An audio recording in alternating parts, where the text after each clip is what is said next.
जो पहले आएगा वो आगे जाएगा। हमने बहुत सारी कविताएं और कहानी पढ़ी होंगी कि आप जो पहले चल देगा आगे, धीरे धीरे धीरे वो आगे बढ़ेगा। हमें उम्मीद है कि समाजवादी पार्टी जहां पर जीतेगी वो सीटें समाजवादी पार्टी के पक्ष में गठबंधन देगा, क्योंकि सवाल संख्या का नहीं है, सवाल जीत का भी है। हमारे पार्टी के अध्यक्ष विधायक अबू आसिम आजमी साहब वो लगातार मेहनत कर रहे हैं, लगातार प्रयास कर रहे हैं और इनकी कोशिश रहेगी समाजवादी पार्टी अच्छी सीटें जीत करके जाए। उन्होंने ही कल इससे पहले हमें और आपको बहुत से वरिष्ठ जो पुलिस अधिकारी हैं वो चर्चा में ये कह रहे हैं कि बहुत सारी उत्तर प्रदेश की फेक इनकाउंटर वाली पुलिस जेल जाएगी। हाल ही में आपने सुना होगा भारतीय जनता पार्टी के सरकार बनने के बाद जो पहले डीजीपी थे उन्होंने कहा कि जब ये जांच होती है, ये जो इनकाउंटर्स कर रहे हैं लोग, इनके साथ कोई खड़ा नहीं दिखाई देता, इनके खिलाफ कार्रवाई होती है और कई जेल में जाते हैं।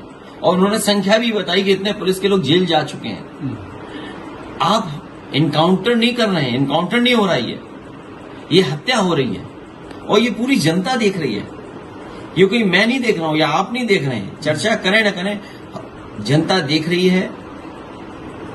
बीजेपी का जो मॉडल है वो बहुत सिंपल मॉडल है।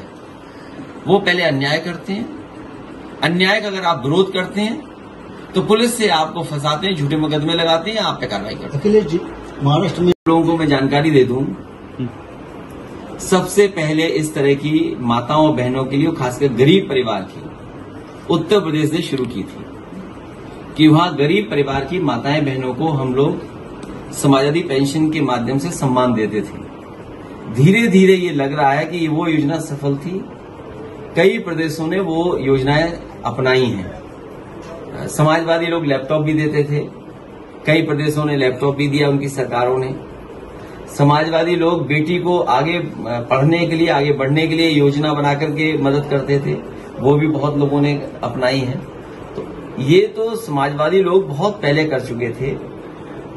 समाजवादी सरकार जब भी भविष्य में बनेगी, हम लोग 3000 से लेकर के 6000 तक के लिए भी सोच रहे हैं। आने वाले आप तो इस बात को समझते होंगे कि मुख्यमंत्री जी अयोध्या में कई बार गए और चुनाव से पहले चुनाव की तैयारी के लिए गए। उन्होंने बीएलओ हटाए, उन्होंने सभी अधिकारी हटाए और अपनी मर्जी से जो उनकी सेवा कर सकते हैं वो अधिकारी पोस्ट कर दिए। और कई बार उन्होंने इंटरनल सर्वे कराया, अपने जाने के बाद भी इंटरनल सर्वे कराया। उसमें उन्हें लगा कि वो हार रहे हैं, इसीलिए जानबूझ करके वहां का चुनाव नहीं होने दे रहे। एमआईएम ने आप पे मैं उस पर कोई बात इसलिए नहीं कहूंगा, हार के बाद हर दल की सोच बदल जाती है और हरियाणा जैसा दिल्ली के करीब का बिल्कुल स्टेट, जहां मीडिया, सर्वे, परसेप्शन, जनता का मतदान वो कांग्रेस के पक्ष में था, लेकिन भारतीय जनता पार्टी ने वहां भी सरकार बना ली। इसलिए हमें महासावधान रहना पड़ेगा महाराष्ट्र में, महासावधान, सावधान से ऊपर भी, क्योंकि हमने और आपने देखा कि मत पत्र से नहीं बनी है ये सरकार, कैसे बन गई किसी को नहीं पता। और एक बार तो हमने आपने कैमरे पर देखा किस तरह बैलेट पे ठप्पे लगा करके चुनाव जीता गया था। इसलिए हम लोगों को यहां पर महासावधान रह करके चुनाव लड़ना पड़ेगा। देश का हरियाणा के चुनाव के बाद महाराष्ट्र और झारखंड का चुनाव होने जा रहा है। हालांकि और देश में उपचुनाव भी हो रहे हैं, लेकिन झारखंड और महाराष्ट्र देश की राजनीति के लिए महत्वपूर्ण चुनाव होने जा रहे हैं। और अभी अभी हम लोगों ने ये देखा है कि हरियाणा का हारा हुआ चुनाव भारतीय जनता पार्टी ने चुनाव जीत लिया।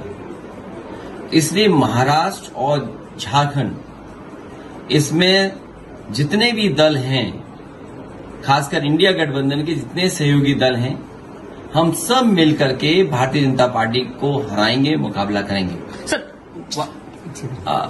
जो ये गठबंधन है महाराष्ट्र का गठबंधन जनता का चुनाव नहीं है। ये छीना हुआ, हत्याया हुआ सरकार है। आज जो सरकार चल रही है महाराष्ट्र में, वो जनता की चुनी हुई सरकार नहीं है। ये हत्याई हुई सरकार बनाई है, खोखे से डरा करके, खोखों से भी। यहाँ की भाषा में मैं समझता हूं आप बेहतर समझते होंगे। और महाराष्ट्र में महाभ्रष्टाचार चल रहा है इस सरकार में। इसको बदलने के लिए जनता तैयार है। इंडिया गठबंधन के और जितने सहयोगी दल हैं, हम मिलकर के चुनाव लड़ेंगे।